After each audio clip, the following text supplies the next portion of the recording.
हिंदुस्तानी जुबान का तस्वुर। खाली तुम बनाओ ना, लगना चाहिए कि यह है ना, इसमें ये हो रहा है।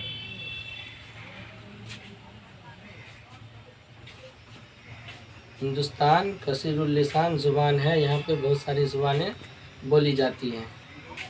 जी यहाँ पे है हिंदी, इंग्लिश, अंग्रेज़ी, मैथिला, ये सब ज़ुबानें बोली जाती हैं।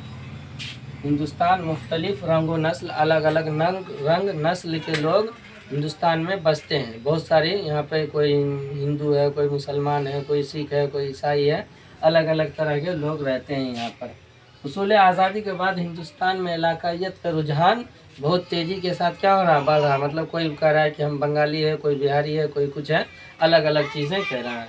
उसके कश्मीर, कोंकणी, गुजराती, डिगरी, तलियान, तेलुगु, नेपाली, पंजाबी वगैरह ये सब ज़ुबानें हिंदुस्तान के आइन में क्या है, लिखा हुआ है।